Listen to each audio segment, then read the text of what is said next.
Hey everyone, welcome back to Bird Talk with Terrence Mathis. I'm William Brandon. Please make sure you turn on the notifications and subscribe to the YouTube channel, Atlanta Sports Unlimited. I don't want y'all to miss an episode of what this man has to say. Now, this episode is brought to you by Prize Picks. It's the simplest fantasy sports game on the market. You can pick from multiple sports: basketball, Trae Young; Falcons, Matt Ryan. Also, sign up using the code ASU. Prize Picks will 100% match your first deposit up to $100, and download the app for free at the Google Play Store or the App Store. Well, I thought the previous week against Dallas was bad. Well, the Falcons topped that by getting shut out at home. It's the first time since 1998, and 1988. 88, yes. Terrence, do you think the players have given up? You know what? I don't think they're giving up. I think I think there's a trust factor going on between coaches and players and coaches. Mm-hmm. Because right now they're not on the same page and they're not playing with the intensity or the energy that they need to. And I'm not in a locker room. I'm not in the head of the coach or the players, but just from an outsider looking in, it just I don't think they're giving up. I just think they don't know. They don't know what to expect. They don't trust what's going on. It's almost like they're waiting for something to happen, like the bottom to fall out.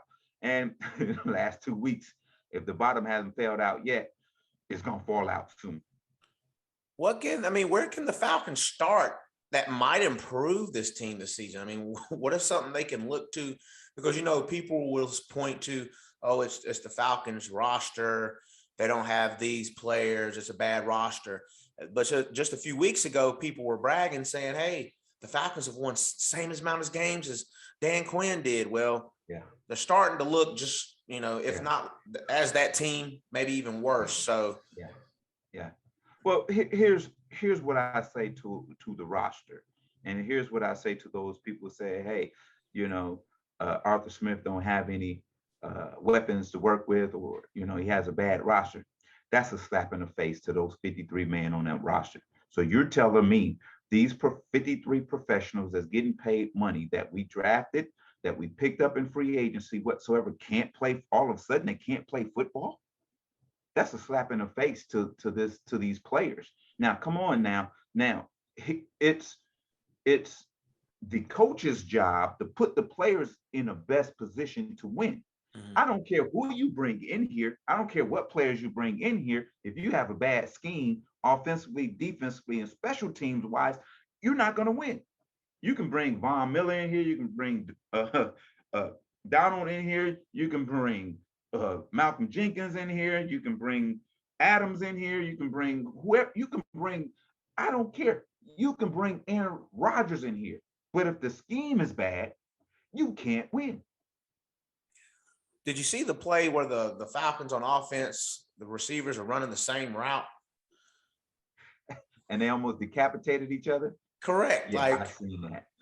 Somebody was wrong on that route, and remember when I was talking about early in the year how all their routes are congested and they on top of each other, Yep. and there it was right there. There's no fluid, there's no scheme, there's no uh, rhyme or reason of how they run routes, and it just seems like the passing scheme is just flawed right now.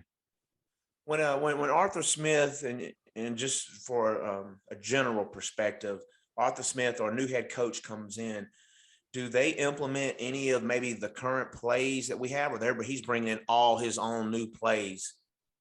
Because I'm just Well, here's the thing. I truly hope that game planning they sit down with Matt Ryan and see what he likes, what he did in the past, Mhm. whatsoever, and then formulate a plan according to that.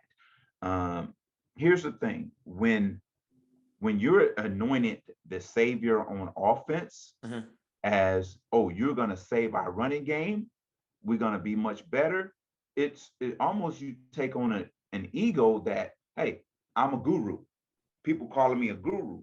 But at the end of the day, if the scheme is doesn't fit the players, you're not going to be successful in your offensive scheme.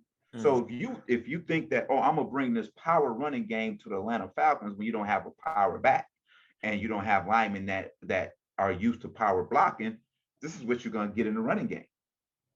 And then you look at the offensive line and the pass protection. That goes to tell me that somewhere in there in the offensive system, coaching wise, offensive line wise, there's a disconnect because they're not on the same page in pass protection. So I don't know, I don't know where they go from here. I don't know what they do. I think they're gonna have to play it out. I'm gonna just play it out. Yeah, because I mean, the line, everything just looked horrible. I mean, the line was getting pushed all around. I mean, as soon as the ball gets snapped, I think it was Hennessy, the center, he was just getting pushed back, which the run game can't go anywhere. Right. Anytime the Falcons seem to have life, they would squander it. It would either be another bad play call, or in execution. Right. Well, let me all the fans out there who think, oh, let's get rid of Matt Ryan, and Matt Ryan is the problem, blah blah blah. Okay, I heard it all. I heard it. Matt Ryan is not your problem. I'm telling you, Matt Ryan is not your problem. Let me. This is his 14th season in the NFL, and if I'm not wrong, or correct me if I'm wrong, he's on his 5th coordinator. Yeah, at least think about it. Every 2 years, he has a different coordinator, a different offensive scheme. What makes you? And some of the best quarterbacks stay in the same scheme for a long time. Now we can talk about Aaron Rodgers.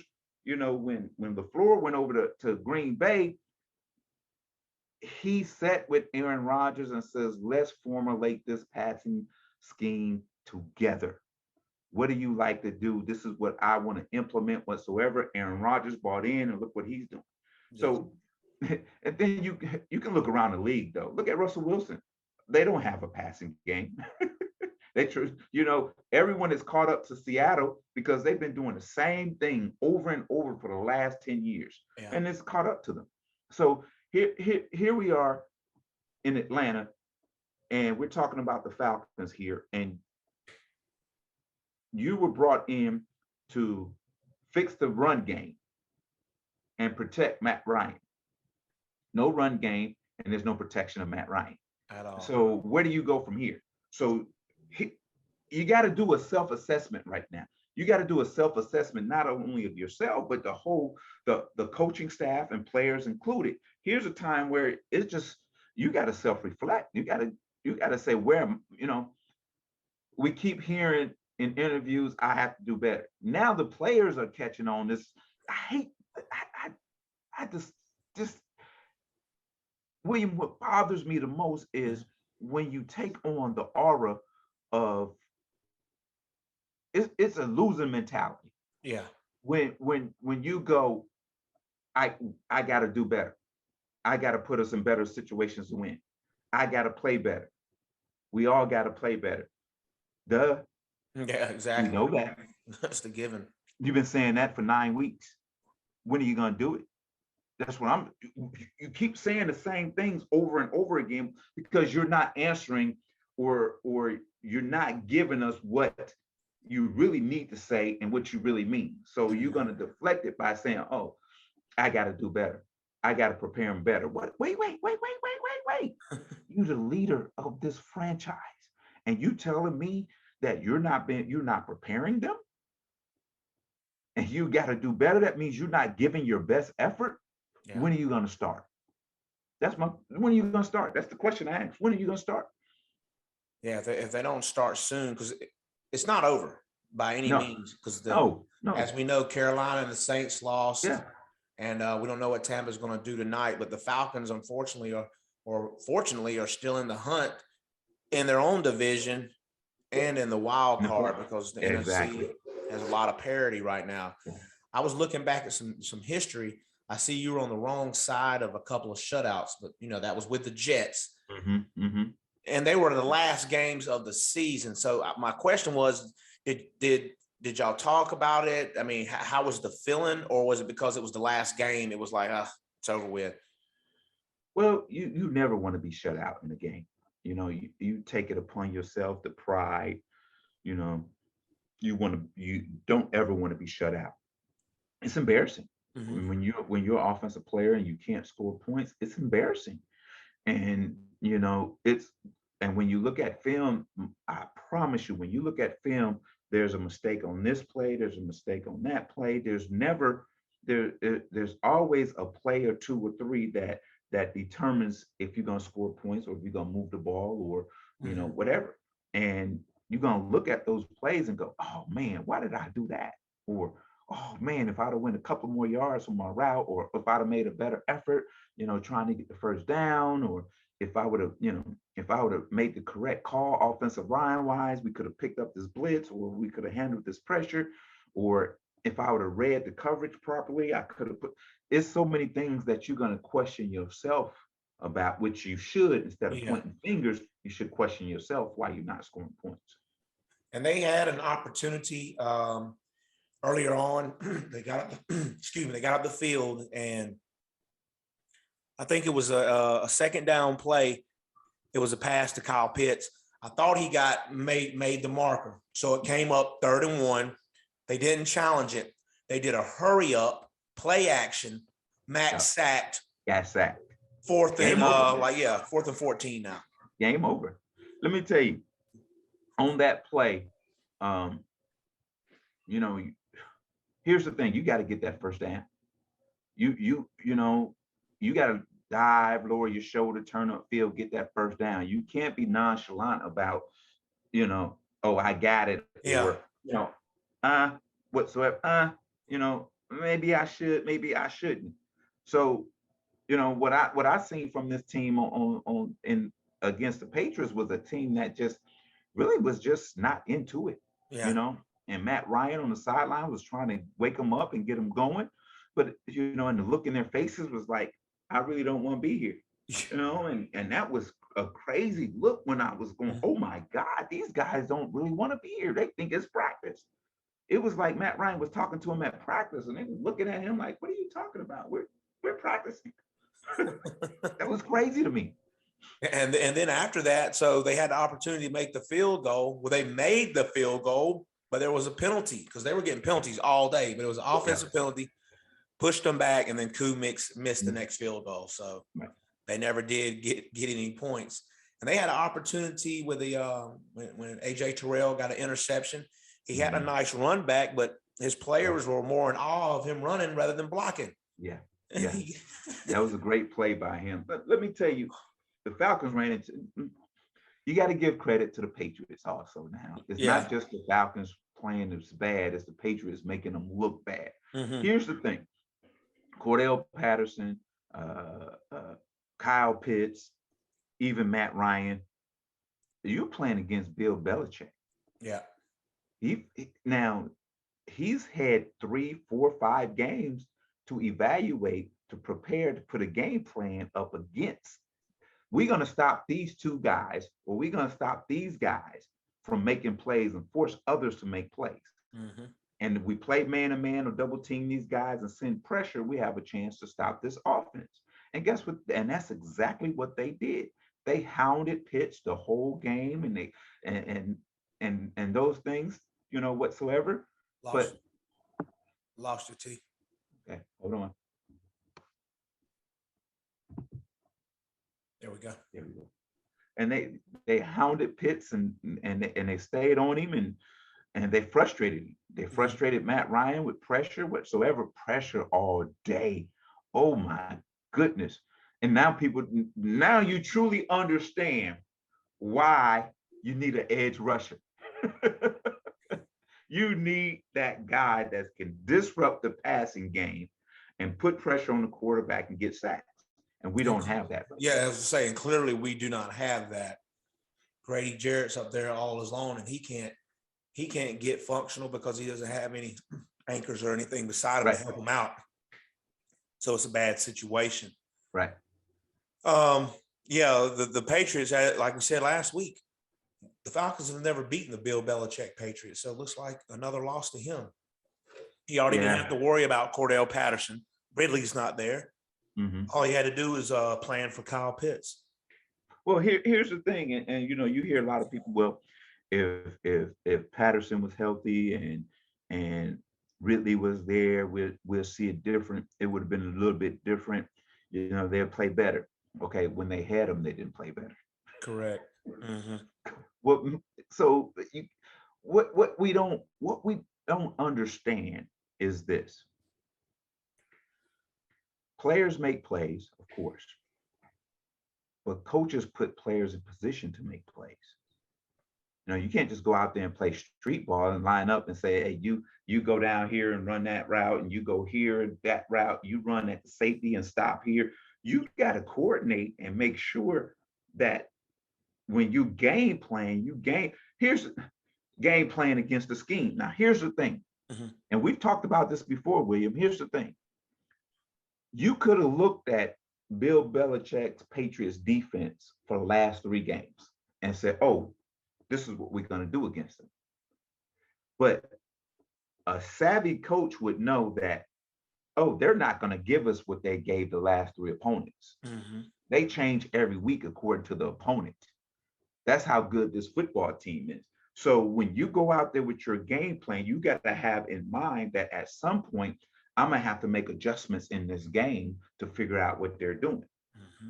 As I said before, we don't make in-game adjustments or halftime adjustments to anybody. We figure we just gonna keep doing what we do, and hopefully it works out. Yeah, there's no way they're making any adjustments, getting outscored 68-3 in 2 games. Right. You know, you would you would think you'd have figured out at least the way to get in the end zone one time in 2 games. Right. It's Well, very William, here's the thing. Right now, today is today is Monday. At some point today, there has to be a players only meeting. Mm-hmm. And you got to air out everything you feeling and what you think, and it got to stay in that room. If you can't look at the guy next to you and say I trust you, you got to tell him why I don't trust you and what it would take for me to trust you. You see what I'm saying? Yeah. You got to have some heart to hearts with somebody. If you have a beef or you have concern about coaching, you got to air it right there in front of everybody and say, look, this is what I feel and this is what I think. And then your captains will have to address that with the head coach or that position coach in the room. Yeah. And if that's not happening, if grown men are not talking to each other and holding each other accountable, we're going to see this the rest of the season. So let's say we do see this the rest of the season and the offense and the team just continues to play poorly. So we go a whole nother year and we assume that he's just going to bring in all of these great players that's going to make that much of an impact. Or we got to really just look at the coaching and the scheme of what's going on. Because my thing is, how long can you, because they said, remember, there was no rebuilding. Right. That's what they said. There's no rebuilding. But now Right. we're over here like, are you sure? Yeah. Yeah. Now they're changing play. Oh, we don't have any cap money and this and that. And so, you know, right now we're handicapped, you know, whatsoever. So you're pretty much telling the players in that locker room that you're replaceable and you're not good enough to play in my scheme. So I'm gonna get rid of you. How did it makes you feel in the locker room when you hear that, hey, we don't have the players, we don't have the money, or we're stuck with what we have? How does that make you feel? You asked the question earlier, is these players giving up? Well, why would you want to play for an organization that feels that you can't play? Yeah. And that you're replaceable? You see what I'm saying? Mm-hmm. Why would you want to do that? You're just going to collect a check every week and hopefully move on. And here's the thing. What do you do with Matt Ryan? This don't look like it's going to get better for another 2 or 3 years. So what are you going to do with Matt Ryan? Here's a guy who arguably going to be on a Hall of Fame ballot at some point. Mm-hmm. Okay. Now, okay, he has some value left in him. Definitely. There's 2 teams right now in the NFL that next year, if they had Matt Ryan as their quarterback, they would be in the playoffs and vying for a Super Bowl championship. I and wouldn't be. that's the Cleveland Browns and the Pittsburgh Steelers. And I was going to name our division opponents. Carolina or New Orleans would be Right. interested in a Matt Ryan. Right. They would never trade him to a division opponent. Yeah, But I would yeah, hope not. yeah, but you see, there's two teams Yes. right there. There's two Mm-hmm. teams right there. You know, Mayfield, he's okay, but you have a Matt Ryan who can manage a football game and make plays and win games at the end. Matt Ryan is probably the best quarterback with 2 minutes left in the game to get you points, Mm-hmm. either a touchdown or a field goal in the last 10 years. Yeah. So here you go. If you put him on a Cleveland Browns team with all that talent and that defense and a running game, and you put him in Pittsburgh with that defense and that talent around him and a running game, I can see division champions and going on in first round buys and maybe AFC championship game. And you're gonna get some draft picks and some players for him. And Look, and then we would be over here sad with a whoever. but look, here's what I'm saying. I'm not saying get rid of Matt Ryan because he's a bad football player for the Atlanta Falcons. Correct. Yeah. But I'm talking about out of respect for what he's done and where you're going. Don't let him end his career like this and his legacy in Atlanta like this. You don't do that to this man. Yeah, I can. Whew. I went to a fan perspective in my head when I said "woo" because I'm sitting there thinking about how how the stadium looks, and I'm like, Right. you got to have a winning product, and Right. to get shut out at home like that, I hear the fans talk. It's demoralizing. It's hard for them to shell out thousands of dollars each year. Right. And to come inside there and they play like that. I mean, it really does make it a hard choice. I put this money towards my family or I continue to blow it on my leisure fun. Right. The Falcons have to get it together this season at some point to salvage. I would assume getting the fans back in there next year. They're going to have another drop off on season ticket holders. Right. Well, you built up a fan-friendly atmosphere in Mercedes-Benz and around Mercedes-Benz to get the fans in there. But you forgot about putting a product on the field. Yes. You know, it goes hand in hand. I don't care. You can have all the bells and whistles. You can have granite floors and golden seats and all that stuff. But if you don't have a product out there that they're going to enjoy when they come in, it doesn't matter. Yeah. It just looks like a bubble to you now. Sold us a lemon. Yeah, that's what it feels like, you know. And the thing is, they got to find some way to right this ship. And here's the thing: just play hard. Mm-hmm. Play hard every play. Okay, sometimes you're gonna be in a bad situation or you're gonna be in a bad call whatsoever. Just try to execute it to the best of your ability.